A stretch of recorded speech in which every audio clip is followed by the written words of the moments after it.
everyone. Happy Deep Dive Wednesday. I am so grateful to be here with each of you.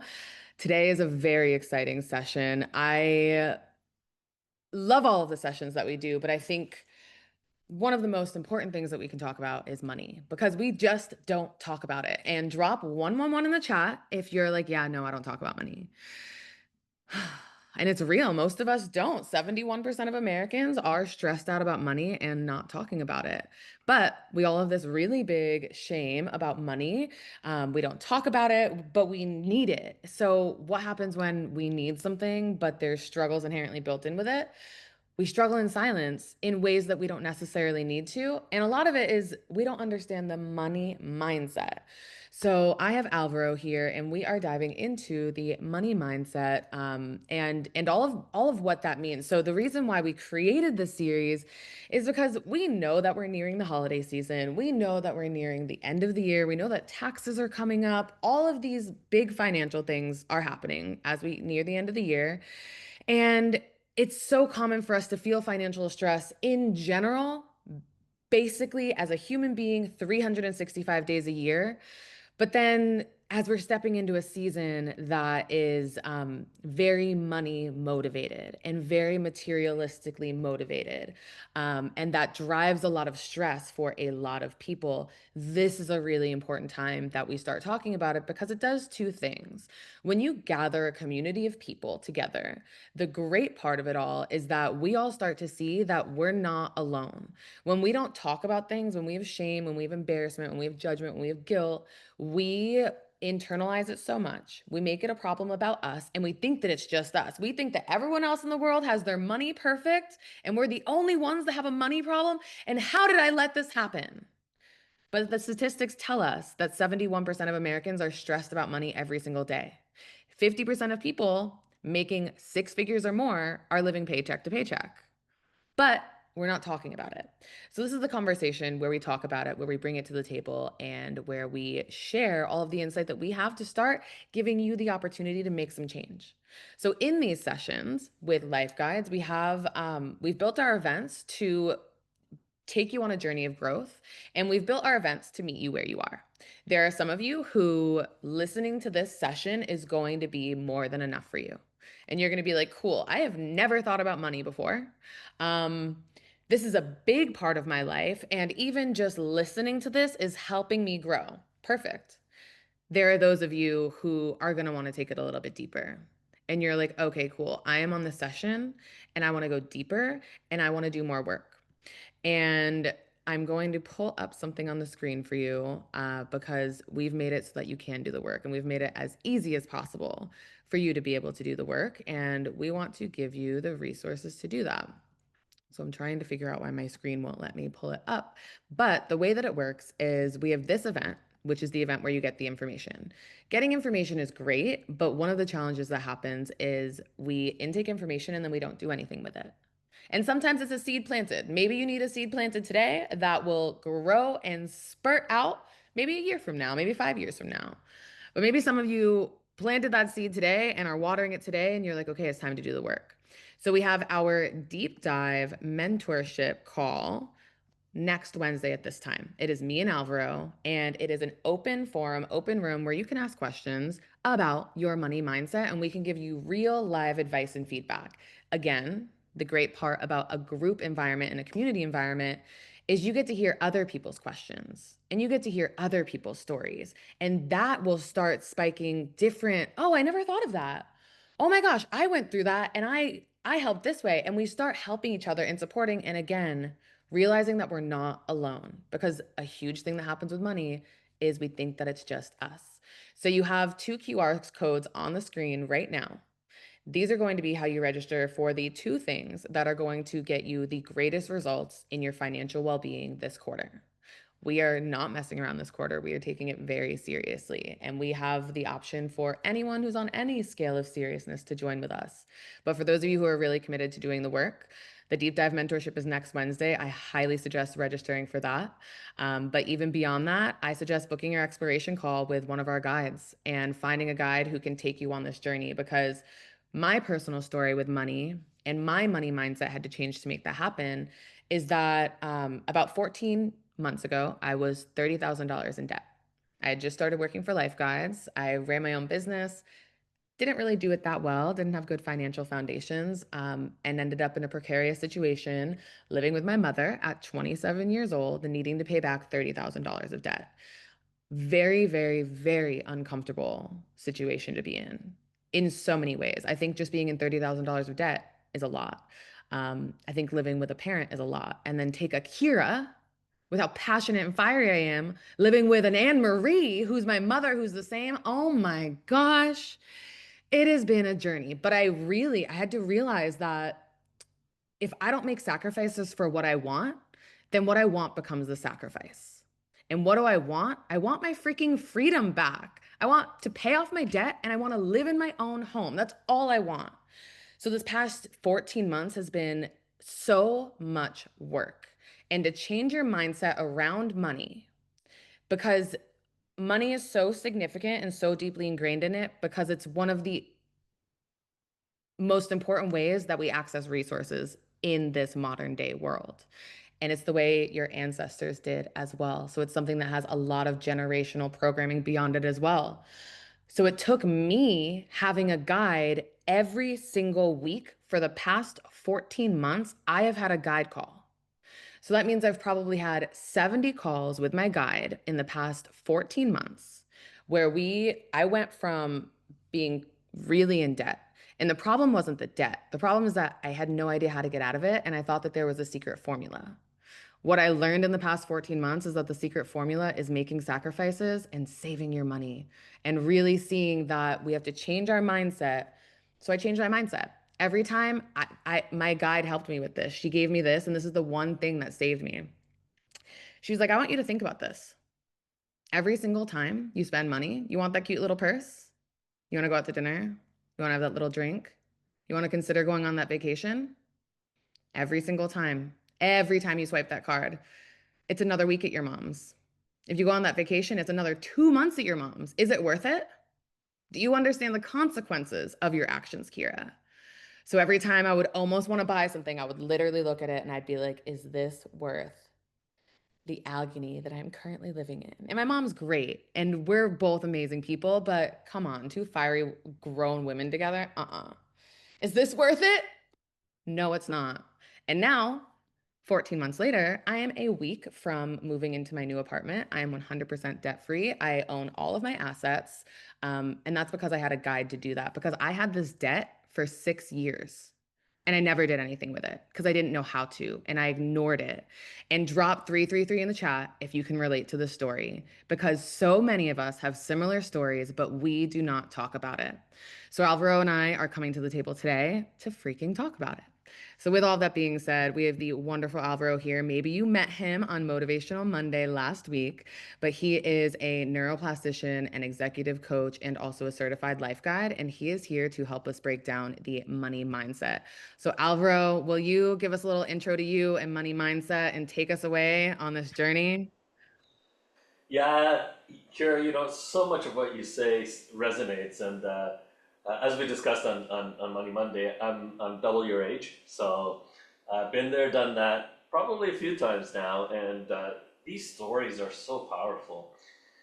What I'm hoping is, October is all about mindset. November, December, we'll get into different types of activities, but really, truly, what we're doing this month is working on mindset. And as a registered conversational intelligence coach, here's what I can tell you. You can come to these sessions and you can treat them as edutainment. And there's nothing wrong with that. You can just come here, get a little bit of education, something you can say at the dinner table, make you sound smart at a cocktail party. And there's some of you, probably 5-7% of you, that are actually going to say, you know what? I'm going to take action. I'm going to do something. And so what does that look like? So right away, I want to offer these options to you. Am I in it for edutainment? Am I just curious? Is this something I'm going to take and use in other parts of my life, but not on myself? Or am I here actually to find some activities that I can do that will help? And so we're going to start with the word mindset itself. before we even get to money. What is mindset? And so in conversational intelligence, what we do is we take language as a portal into our neurological system. How does that impact? Words have impact, stories have impact. And so why is it important that we use the right words and have a shared definition? I'll give you my definition for mindset. It's built of the word of itself, set mind. And when I think of a set mind, I'm thinking of a settled mind. I'm thinking of a mind whose foundation is solidified. It has power and has structure and has permanence. And if you can just take a second to think about that, is my relationship with money, is my definition of money set? And if it is that the foundation that serves me for what I want out of life? As Kira said, money is a resource, it's inanimate, it's a faith system. Money in of itself does not grow on trees. It does not, it's not part of the universe. It's a man-made construct, or a human-made construct of that we use as a common denominator to communicate, because anything and everything we do as a species is to get closer and to build stronger hives, to be more tribal. And when we get to a certain size, we can no longer say, I've got some peppercorn, can I have some toilet paper? It doesn't work like that anymore. It's too complicated. So we have this system that we've designed called money. That's my take on it. And I'm sure each and every one of you have your own definitions around money. So if we have this whole thing of thinking of a mindset, what we're hoping to do today in this deep dive is explore that mindset. What does it mean to me, and how does it actually move us forward? So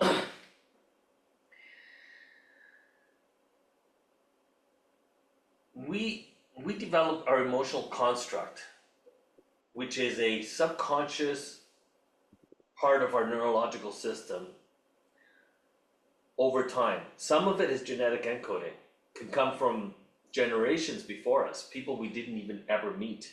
They impact how we react to the world. Emotional constructs are how we make sense of the world, how we make reality function. And when we think about our money mindset, what truly is underneath that layer is our emotional construct of money, of that concept of money, of that utilization, the activities that we do. And so when we go to a restaurant and we see a menu, some people will look at that menu and see what they want to eat, and some people will just look down the right-hand side and see what they can afford to eat. And when they see something they can afford to eat, they'll cut over to see what that item is, to see if they actually want it. Two different types of mindsets. One is, I want my yummy stuff, I don't care what it costs. I'm gonna shop with my eyes and feast myself before I order. And the other one is, I'm in a restaurant and it's a frivolous activity and I'm gonna get away with as little as possible here. Or I'm gonna show off to my friends and I'm gonna order that porter steak and pay $135 for a piece of meat that I can go down the street and buy for 35. I am so happy. Everything that you just said was so important, but the last like 10 seconds, because I have a podcast episode that I'm going to share with you all at the end. When I say we're doing the work this quarter, we're doing the work and I'm doing it alongside you. So I'm now at the position where I make amazing money. I have a great job. I'm about to live alone. I've got freedom in the work that I do. And I work with amazing people like Alvaro and I get paid to have these conversations. Okay, great.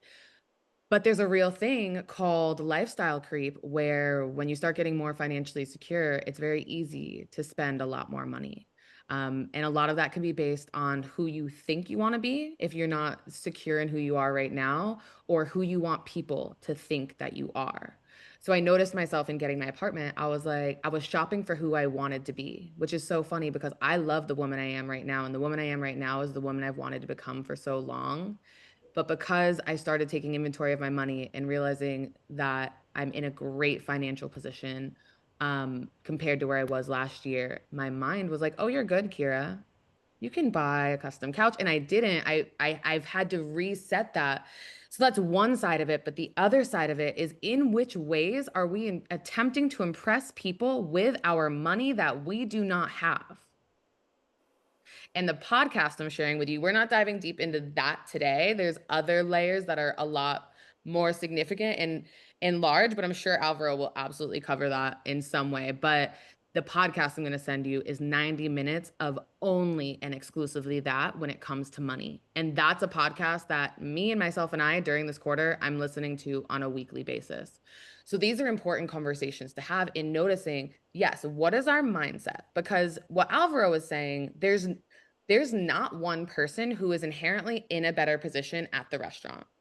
The person who wants to have their food and enjoy their meal is not in a worse financial position than the person who is maybe a little bit more frugal. This person might be in crazy debt and needs to be more frugal. This person might be really well off and knows that taking themselves out to dinner is a larger expense that they have so that they can enjoy their lives, and they've done that intentionally. But there's the other side of it where maybe this person is in debt and they're being frivolous and they're in shame about their money. They don't want to deal with it and they're making erratic decisions and spending more than they have because they haven't figured out a solution for it and they haven't actually looked at it and changed their mindset. So they're doing anything they can to avoid it, which usually involves spending more money emotionally. And maybe this person who's being a little more frugal, they have their budget. They love cooking at home. They do farm to table at home all of the time. And they know that I'm literally talking about myself. They know that they're such a great cook that when they go out to eat, maybe they don't buy the most expensive thing because probably I could make it better at home and it would be the ingredients that I want and the quality that I want. So when we look at the first inherent, people are at the menu, right? And the way that they receive the menu and their mindset around money is different. It is not inherently bad. We have to look at where we actually are. And I feel like that's what we're doing in this deep dive is we're taking you all beyond that surface level of the embarrassment and the shame of money that most of us have. And we're getting into the deeper layers of how did we get there? And what are the very easy ways that we can start getting ourselves out of that? So we're here to help you understand that there are shifts to be made and your money mindset can change with you. And you don't know where people are. Like I said, 50% of people making six figures or more are living paycheck to paycheck. What car do they have? What bags are they wearing? Do they have the fur coat? Do they go on the vacations? They seem like they live a great life, but they might be really stressed and struggling inside, and you would never know because your barometer for how you are able to determine whether or not someone is financially well off is by an outward appearance and not actual information and data that would tell you, yes, this is a person that looks like they have money, but they don't. Versus, yes, this is a person that actually has money, but they don't even look like it. So with that, Alvaro, can we dive a little bit more in? I know I said a lot and there's so much that you'll take from there. So I'm not even going to give you a direction. Just go with So it. there's 35 of us here, and that's a substantial number. That's you know, from a sociological perspective, that's enough for us to actually walk out into the woods together and survive as a species. Um, we have a lot of different stories in this room. Some of them have, there's some similarities and there's some uniqueness to each of those stories. I think one of the common elements, perhaps, and feel free to put something in the chat, whether you agree or disagree or have an insight. When we have an opportunity to look at something that we all have to use, in this case, money, it could be water, it could be soap. In this case, it's money. When we have a common thread like that, we have an opportunity to explore what makes us similar and what makes us unique. And in this particular case, what we're looking at is money perhaps a peek into how we define ourselves.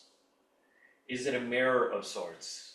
Can we look at that reflection, as distorted as it might be, as kaleidoscope as it might be, and start getting more clarity around it? Because in the work that we do, particularly here at Life Guides, even though we do it with an extremely soft touch, what we're trying to do is get the person to have more clarity so that they can make choice. With clarity, you can make choice. Without clarity, you're reactive. And so in today's deep dive, we want to do more discovery than solution. We're not going to tell you what to put in your retirement savings. We're not going to, tell you how to organize your bank account and talk about cash flow and that stuff. That's not today.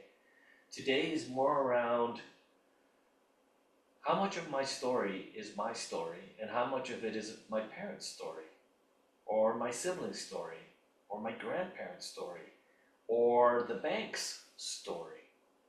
Here in Canada, I'm north of the border, on the first day of university, it is so perverse. Literally, as the children, because they're children, they're just 18-year-old kids, as they're funneling into the university, there is a whole parade of tents, and it's all the banks. And we don't have a lot of banks in Canada. We're not like the US. We don't have corner store banks. We have the five big and then a whole bunch of credit unions. They're lined up to offer these kids credit cards, even though they don't have jobs. They want them in debt. How severe is it in Canada? It's probably very similar to the US. You cannot have a credit score in Canada if you don't have debt. If you never Same. incur debt, and so that becomes part of our story, whether we like it or not, because we live in this society. So I have a 25-year-old child, and that child does not want to have a credit card. Has a credit card with my name on it, but doesn't want his own credit card because he doesn't want to buy into the system. He doesn't want to get sucked into this vortex of debt. And the bank wants you to get sucked in because they make money off interest. That's how they make their money. Service charges and interest. The more interest you have to pay, the happier they are. So how much of it is your story and how much of it is a societal story or your parents' story? Um, 35 of us on this call. One of the things that we're going to cover today is how many of us have actually had the birds and the bees conversation with our parents about money, not about boys and girls, not about intimacy or relationships, no, about money.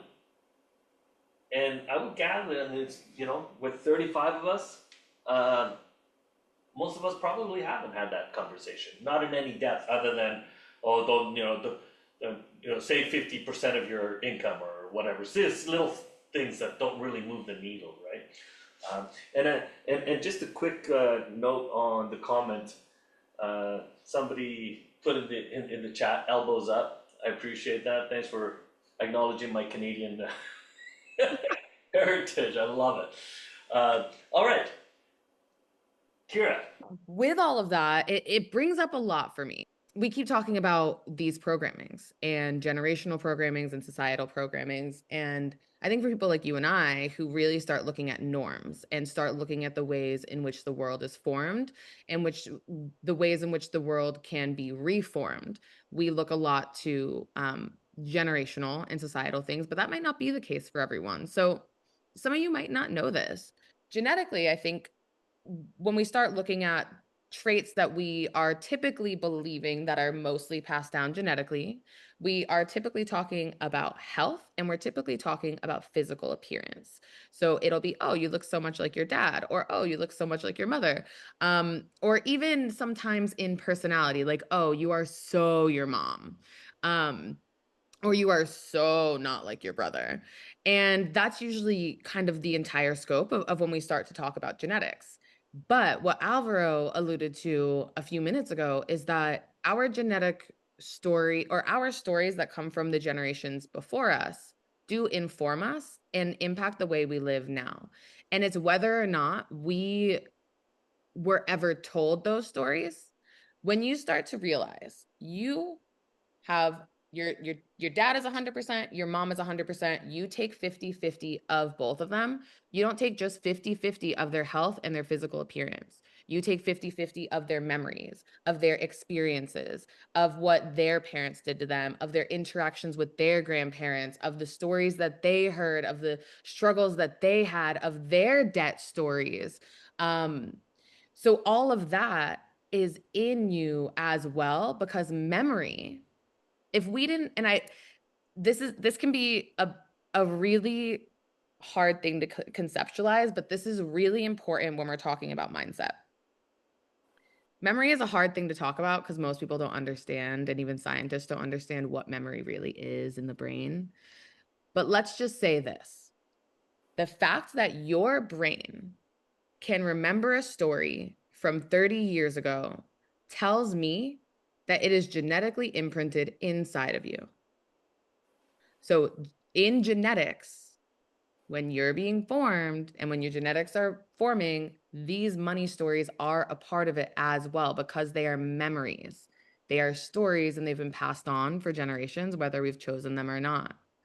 And there's a big power in looking at the stories and saying, I do choose this part of the story. I don't choose this part of the story. I went on a 5 hour Facebook Marketplace adventure yesterday. My new home is a 1 bedroom. It's just me, but I somehow ended up with 2 headboards at the end of my journey yesterday. But my mom was with me because it was Facebook Marketplace. I'm a cutie little Kira. I don't like to go to people's houses alone. So we're driving a 5 hour drive, and I'm all everything I'm doing is financial well-being right now. So I'm listening to the podcast that I'm sharing at the end of this with my mom. And she's asking questions and I'm sharing. And I'm like, yeah. So they're talking about automatically saving. They're talking about behavior versus automation. If you can make your finances automated in regards to saving and taking care of making sure that you're financially secure, it's a lot easier because behavior changes with emotions and all the things. But in automation, you don't have to think about it, just gets done. That's how I paid off most of my debt. Most of my money I don't see. It just goes into bank accounts I can't see. And I only have a little bit that I can spend because the more that I see, the more that I'll spend. I also know that my mom is the same way because I learned that from her. So I'm in the car with her yesterday and I'm telling her, I'm like, oh, yeah, I was like the first thing I ever did for my money mindset was have $10 a week routed over. And $10 doesn't feel like anything. It feels like how would that even make a difference? But at the end of the year, that's $520 that I didn't have to think about. That's all of a sudden in my savings. That could buy me the juicer that I want is $500. Cool, I can get my new juicer. Amazing. And I didn't even have to think about it. Perfect. So I'm having these conversations with my mom. And I'm like, Mom, I have 7 different bank accounts. And she's like, why? And I'm like, because I have to hide my money from myself.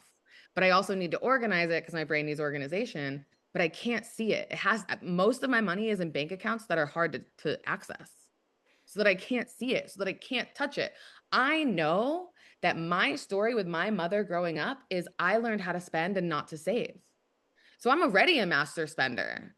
I know that that's my family story. I'm good at spending money.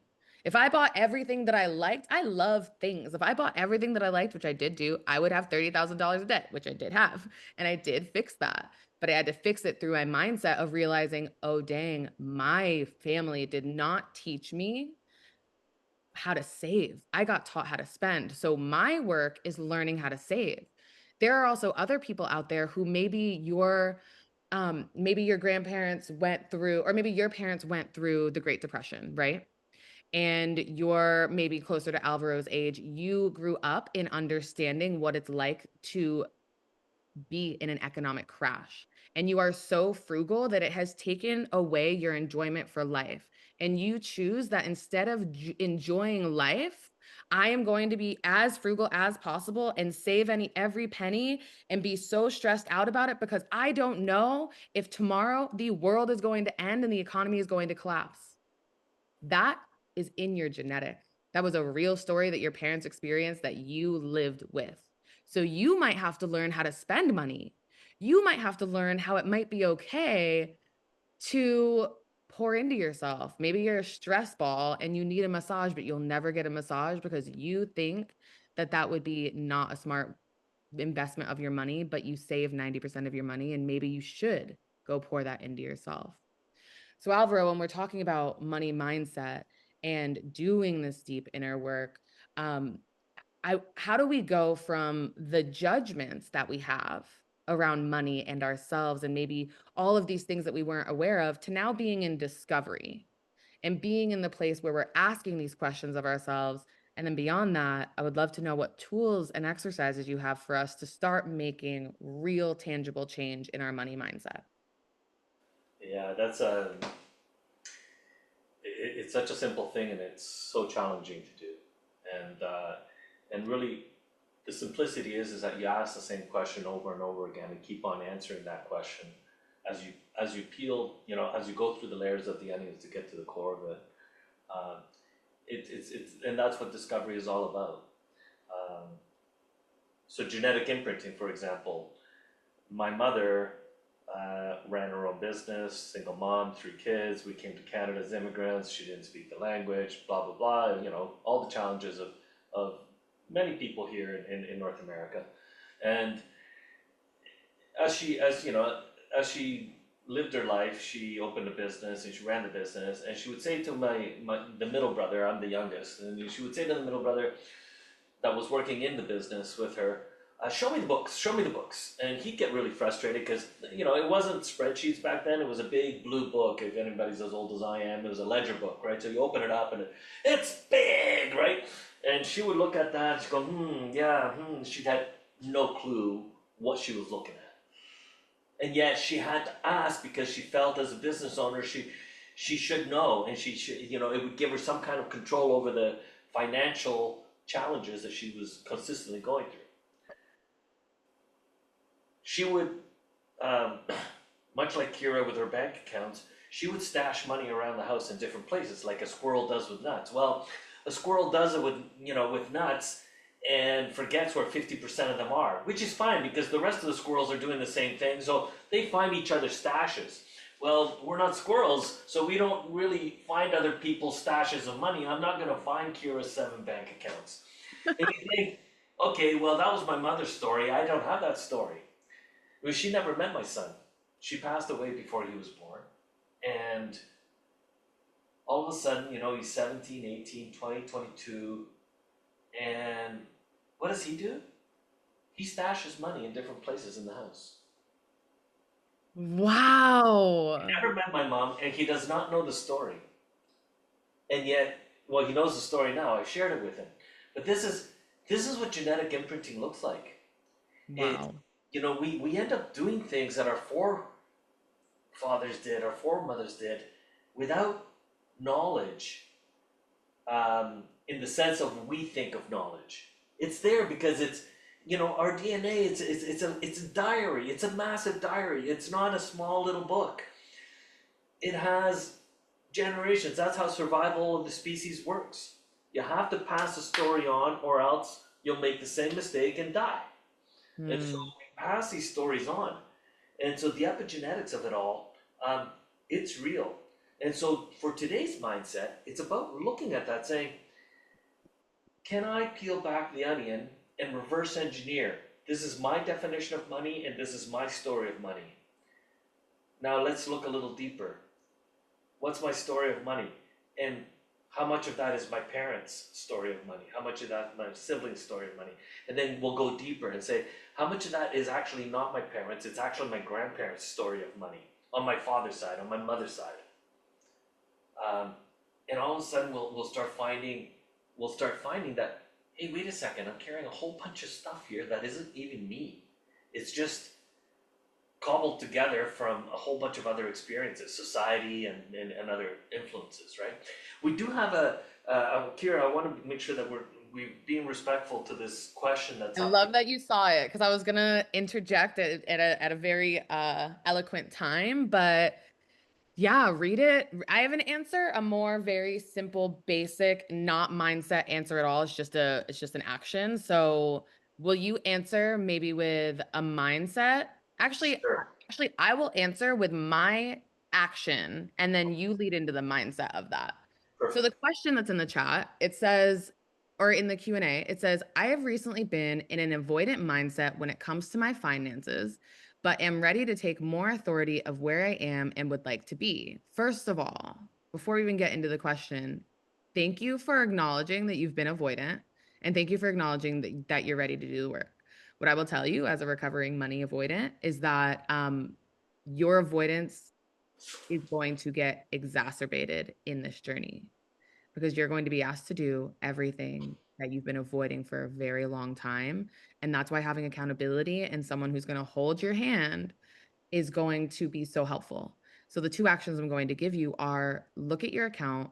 They say every day. I don't know how sustainable it is if you're avoidant, but let's say look at your account at least once a week and just understand what's in it. You don't have to go even into all of the transactions. You can just understand this is how much money I have today. Perfect. Now, even doing that, I was avoiding that. I could not look at my bank account. I didn't want to know what was in my bank accounts. I wanted nothing to do with it at all. So every week when I came onto my guide call with my guide, some weeks the only work that I did was being on that 1 hour call with her and opening up my account and letting her know what's in my account. Now, 14 months later, every time I get on a call, she knows what's in every single account, where things are accounted for, what's my budget. And I had to take 14 months, 70 calls weekly. The mindset repetition of once a week, we do money mindset. Once a week, I focus on this. Once a week, I have someone who holds me accountable. Once a week, I know that I'm doing this work, even when 6.5 days out of the week, I am avoiding it all. Once I get on the call with that person, I'm no longer avoiding it. So I would suggest getting a guide, looking at your bank account once a week. And the easiest thing, the real one that actually involves money is I would, if you have the means, whether it's $5 or $10, have an automatic draft from your checking account to your savings account of $5 or $10 weekly or biweekly, and just let that be something that lives and exists. I don't even care if it's $2. Make sure that there's an automated weekly amount of money that is small, very, very nominal, that is going into your savings, and it'll just build and do its thing. And at the end of a month, you'll be able to say, oh, wow, I've saved money every week. And you didn't have to do work for that. That just did it. And that'll build your own confidence. So, with those actions, Alvaro, can you give us maybe the mindset of that? Because again, our actions are preceded by our mindset. And the mindset is going to be what drives you to take those actions. You know, uh, I am such a huge believer of baby steps, and what you're talking about is a great example of a baby step. Something so small that it's doable. I think that that's really good. It's great to have stretch goals, and that's what that's the North Star. That's what pulls us. And what we need to do is actually take that baby step. What's the smallest step I can take? And so to answer the question that that this person put forward, I want to start with this. We haven't talked about safety in this call.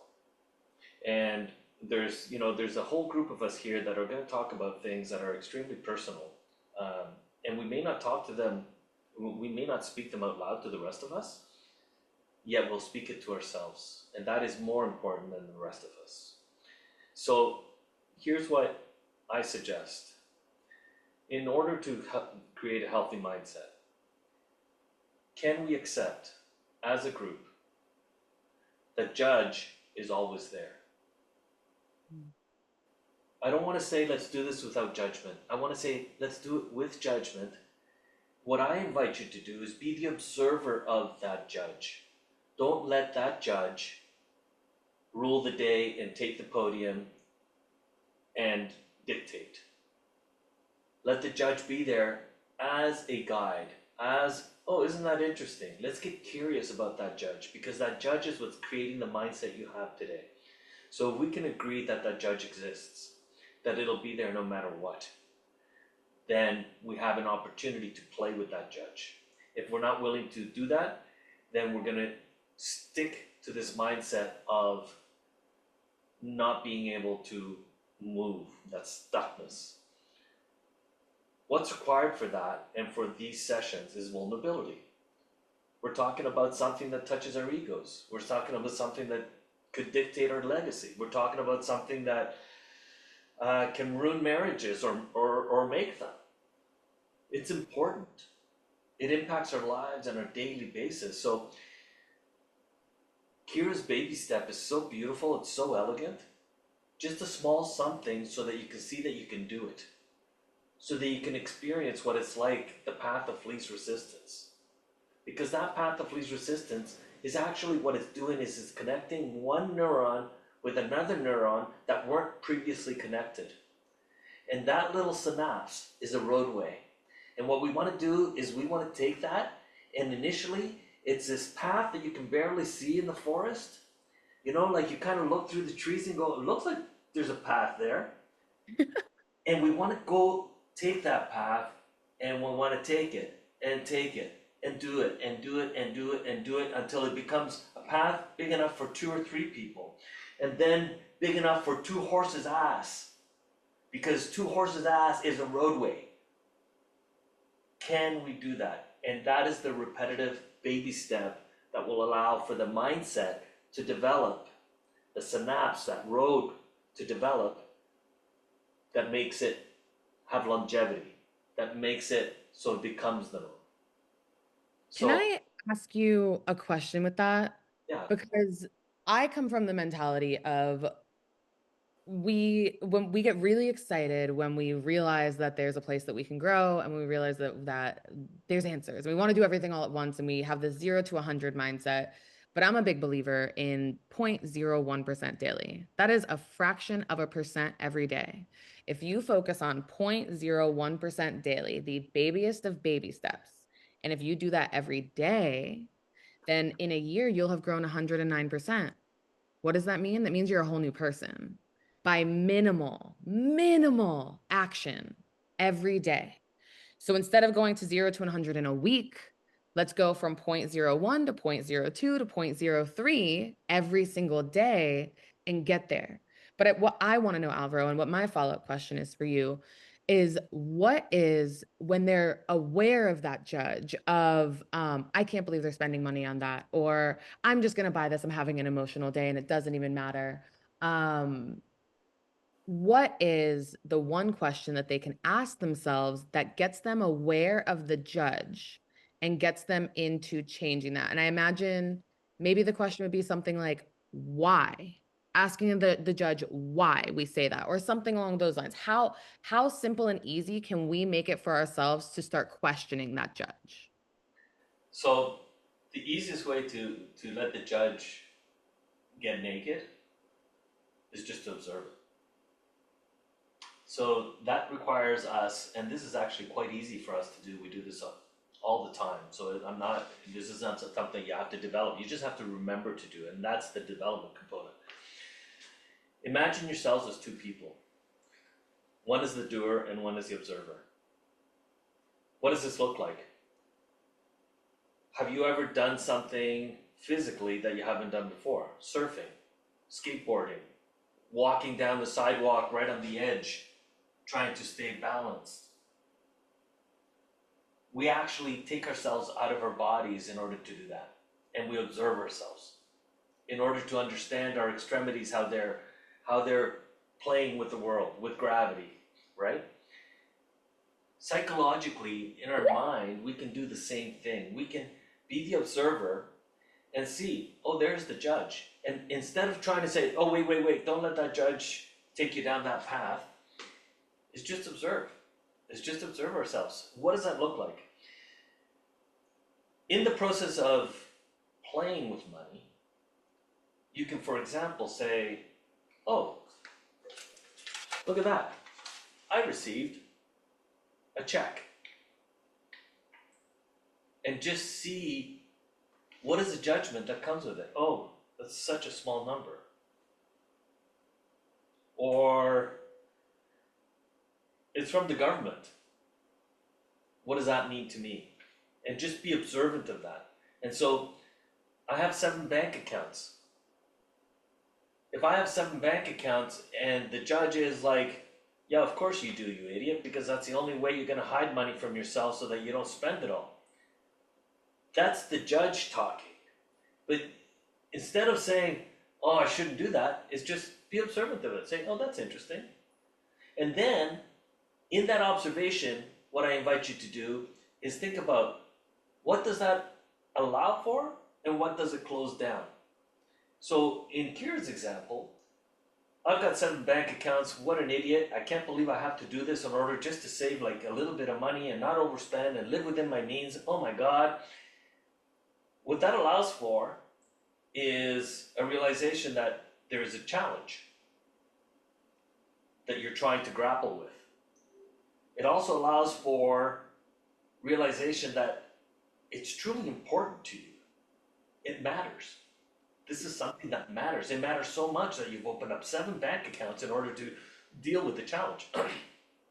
What it might not allow for, and I'm doing this on her behalf because of time, um, what it might not allow for is the compassion, the equanimity necessary to grow past that point to say, wow, I have opened up 7 bank accounts, and because of that, I am able to now think about amalgamating all those 7 bank accounts and simplify my life. I'm there. I no longer need the 7 bank accounts. And so that judge opens that doorway both ways. It can close the door, it can open the door. And that's what I'm suggesting you do, is just observe the judge. Don't try and manipulate or control the judge.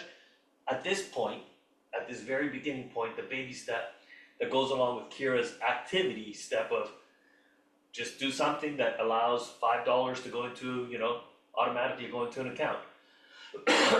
The baby step that goes with that is, what is the judge saying around those things?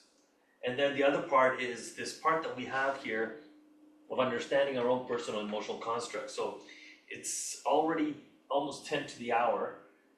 I'd love for us to be able to ask 1 or 2 questions from the audience, maybe have them think about it, write it down, and share with us a little bit. I would love that. I would love for you to give us an exercise because afterwards, I would love to hear a personal testimonial of maybe someone that you've helped as well, because I know that we're on this call right now and so many people are having epiphanies and are having these moments of, wow, not only am I understanding this, but maybe I can do this. And maybe I can do this with someone like Alvaro. So I want them to understand a little bit of what that journey would look like with you. So that exercise paired with that testimonial to start closing us out sounds perfect. Oh, and I Yeah, want to say one thing. So Patty left an amazing comment in the chat. And she goes, I know for me, when I start taking the path of accountability for one step, I become more accountable to other tasks that need to be addressed. It can be so hard. Sometimes I tell myself, put one thing that needs to be completed, then 7 things get done that week that have been put off. And that's the thing is if you're paralyzed in your money, you're probably paralyzed in other parts of your life because money is so foundational. We need it to live in this world. Alvaro alluded to this in the beginning as well. We don't barter and trade anymore. Your trade is not as valuable as your money. And that's just the world that we live in. So having that money is incredibly important, and having that moving out of paralysis in your money world will move you out of paralysis in a bunch of other ways. And that leads exactly into our exercise. Give us an exercise, give us a tool that we can start making some change right here, right now, and start seeing that this is something that actually works and will give us the results that we are hoping for. perfect. Okay, so I'm gonna get you guys to do some automatic writing. I don't want you to sit there and think about this and pull out family albums and look at pictures. This is gonna be a quick exercise. Before we go there, I'm gonna tell you this story. I started biting my fingernails when I was 10 years old. I remember why it happened, and for the life of me, I haven't been able to stop. And I have all sorts of stories around it, including it's a grooming habit, 50% of us do it, it just happens. And it's a nervous habit, and it's, it's whatever. I have all these stories around it. I went to the doctor when I was around 21, 22, and I said, look, I'm done with it. I don't want to bite my nails anymore. He says, I said, what can I do? Much like the question is what do you suggest I do in order to start this path that we're talking about? And he said to me, he said, Alvaro, it's really simple, just exercise more. And I did, almost like a teenager eye rolls, like, oh yeah, well, I said, how is exercise gonna get me to stop biting your nails? But biting my nails? And he said, well, have you ever tried biting your nails while you're lifting weights or running down the street? Wow. So think about it. One of the easiest ways to change our habits is to replace it with another habit. If consumption is our challenge and we're on Amazon way too much, getting off your screens will stop your Amazon habit. It's that simple. So we can change a habit with another habit, and usually that has a huge impact. And it goes very much to this comment that Patty made about when you do one thing, it impacts everything else. There's a domino effect. In fact, it's more than a domino effect. It's like goes in every direction. So think about that. Is there a habit that I can simply replace at this point in order to shift and have a different outcome? So, with that said, today is about mindset. And I started this session with talking about the language and how it impacts our inner neurology. So, where is your mind set now? What's that foundation look like? What would it be like to explore a little bit further and think about, can I separate here just a little bit to say, this is definitely not my mindset. I inherited this mindset from my parents. And then go a little bit further and be curious about, where did they get that mindset? So take 5 minutes. It's I've got 52 past the hour, 53 past the hour. Take 5 minutes just to write down your mindset and reverse engineer it to say which parts are not your mindset, and then we'll come back. And with that, with taking that time, and I'll give you some prompts while you're thinking about that. I want you to think too, because I know this came up in our self-love series when we talked about the narrator that we have in our minds. Some of us didn't understand that we had a narrator in our minds, and some of us didn't understand that we had these thoughts that were running. So some of you might be in a place right now of, this might be the first time that you're realizing that you have a money story. This might be the first time that you're realizing that you have a money voice in your head as well. And even that awareness is enough. If you're sitting here for now the remaining 4 minutes, it would maybe your reflection is, wow, I have never asked a question about this. Have my parents ever asked any questions about money? Has there ever been any conversation, or has it just been something that generally generationally has been avoided? Because avoidance is a trait that can be inherited as well. But avoidance sometimes, because it's something that we're not doing, we forget to look at it as a thing that we are doing, because all of the actions that we're taking are the yeses. And those are the easy ones to be like, okay, that's what I'm doing. But there's also the question of, what am I not doing? Because there's also a no. Every action has a reaction. There's a yes and a no to everything. So being aware as well of, what are the places that I maybe had no idea? Or maybe what are the questions that I have that I never knew to? So I'm dropping the questions in the chat for you as well. Alvaro just went to host and panelists, so I'm dropping it to everyone. But those are in the chat for you, to start getting aware of your money construct. And Alvaro, while we're taking the next couple of minutes, I'm sure they can hear your story and write down. But I'd love to hear maybe a personal story about how you helped someone change their money mindset and what that has been for you. And if there's anyone in the chat who's worked with Alvaro and who has a personal testimonial, by all means, please feel free to share it. Hmm. As an executive coach, what I can tell you is this: leaders, business owners, are often at the mercy of stories that they inherited about what it is to be a business owner. And they base their businesses on words like profits, as if that were the goal, forgetting that they started the business for totally different reasons, not for profits. And sometimes you do start business to make money, but in carrying the wrong definition of certain business language, what I've experienced is when the person gets the right definition, all of a sudden the path is a lot easier. Profits is a byproduct of proper activity. If you treat your customers well and they come back often and spend more money, your profits will go up.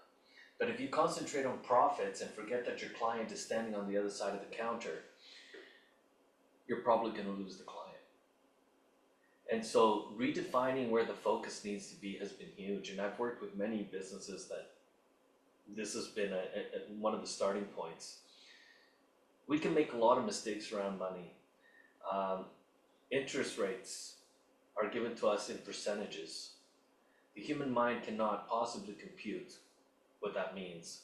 A credit card at 28% interest is almost impossible to pay down. That's just a reality. It's a mathematical reality. It's not a character. It doesn't say anything about the human being other than the fact that they don't know.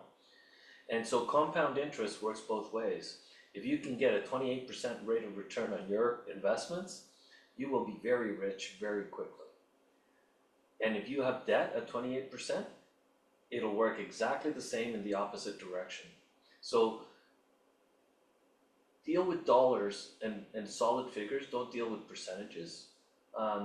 Is probably things that my clients have learned to do. And the last one is, and this is probably the most important one, particularly for this conversation of mindset today, get very familiar with the word cash flow. My clients, when they get familiar with the word cash flow, they begin to have control over cash flow. Until then, it's a roller coaster ride, a feast and famine. Lots of money comes in, but way more goes out. And then lots of money comes in, but way more goes out. And not being able to find the equanimity necessary. And I want to make sure that the word equanimity is being understood. If this is your mean, if this is your line, most people will live like this, particularly if you're self-employed or in a business. Equanimity would have it live like this. Always close to the mean, which is really funny because it's an essential component of being compassionate, is staying close to the mean, of having that capacity to stay more or less even keeled. And so in cash flow, it's understanding that by developing the muscle and the skill set that we're not born with, to project how much money is going to come in and how much money is going to go out, and be accurate about it more and more. The further you project, you start with a day, go to a week, go to a month, go to 3 months. If you can do 3 months, you'd be surprised how your life changes. If you can just project how much money will come in over the next 3 months and how much will go out based on my current situation.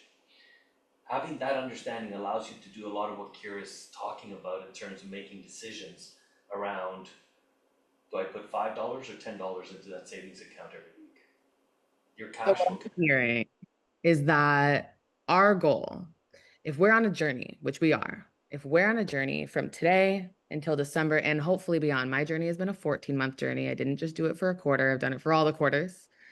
It would be the number one thing that we want to do is we want to change your mindset and we want to help you understand cash flow. And the basic principle of cash flow is that you only spend cash that you have. You do not use any credit. You only use money that you have. And you also understand the bills and the means that you need in the future as well. So we would teach you how to afford the life you live and not afford the life that you think you want to live.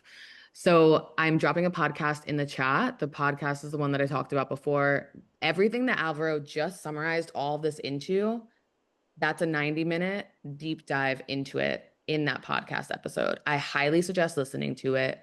Thank you all so much for being here. I'm going to put the QR codes back up on the screen. Again, if this session was impactful for you, if you have been here and you're like, wow, my mind has been blown. Wow, I finally see that I can start making some change.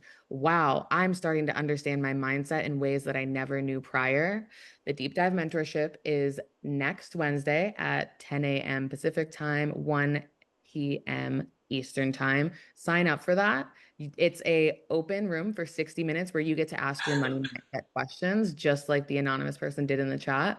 But we'll all be sharing, and your face and your voice will be able to be heard. So it'll be that community growth and putting in the work together, because when one of us does the work, we're really powerful.